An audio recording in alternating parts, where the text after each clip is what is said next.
আসসালামু আলাইকুম। সবাইকে স্বাগত জানাচ্ছি একটি ঈদ ডেজার্ট রেসিপি দেখার জন্য।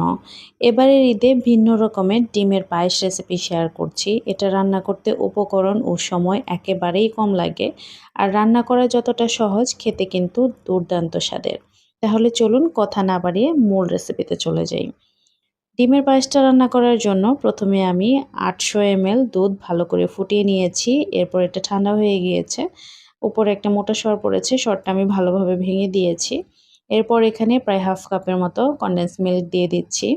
কনডেন্স মিল্কটাকে দুধের সাথে খুব ভালোভাবে মেশাতে হবে। দুধটা যেহেতু আগে থেকেই রান্না করা আর কনডেন্স মিল্কটা এভাবেই খাওয়া যায়। সো মিশিয়ে একটু চেক করে দেখবেন এখানে চিনি বা কনডেন্স মিল্ক আরও একটু দেওয়ার প্রয়োজন আছে কিনা। তবে এই অবস্থায় কিন্তু কড়া মিষ্টি হতে হবে। আমি আরও ১ টেবিল চামচ পরিমাণ চিনি আর ২ টেবিল চামচ পরিমাণ কোরানো নারকেল দিয়ে দিয়েছি। এখন সবকিছুকে খুব ভালোভাবে মিশিয়ে রান্না করে নিব। সবকিছু যখন খুব ভালো মতো ফুটে উঠেছে, এ পর্যায়ে আমি চুলার আঁচটা কমিয়ে লো টু মাঝারি আঁচে রেখে রান্নার পরবর্তী ধাপে চলে যাচ্ছি।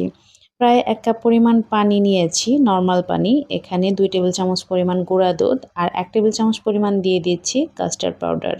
এখন আমি এই দুটো উপকরণ পানির সাথে খুব ভালোভাবে মিশিয়ে নিব যাতে করে কোনো রকম লাম্পস না থাকে।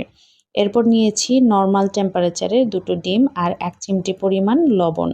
এখন লবণটা এই ডিমগুলোর সাথে খুব ভালো মতো ফেটিয়ে নিতে হবে। ডিমের সাথে লবণটা খুব ভালো মতো মিশে গিয়েছে আর ডিমটাও ফেটানো হয়ে গিয়েছে। এখন আমি একটা প্যান খুব ভালো মতো গরম করে এখানে ১ চামচ পরিমাণ ঘি ভালো মতো গরম করে নিয়েছি।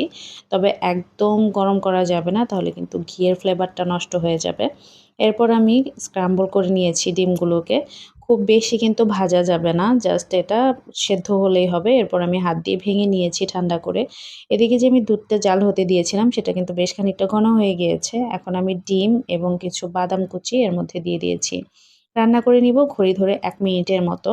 এরপর আমি আগে যে গুঁড়া দুধ এবং কাস্টার্ড পাউডারের মিশ্রণটা রেডি করে রেখেছিলাম সেটা এখানে দিয়ে দিব। কাস্টার্ড পাউডারের মিশ্রণটা এক হাত দিয়ে ঢালতে হবে আর এক হাত দিয়ে মেশাতে হবে। তা না হলে কিন্তু গরম দুধে কাস্টার্ড পাউডারটা পড়ার সাথে সাথে দলা পেকে যেতে পারে। আমি প্রায় ঘড়ি ধরে ২ থেকে ৩ মিনিটের মতো রান্না করে নিয়েছি।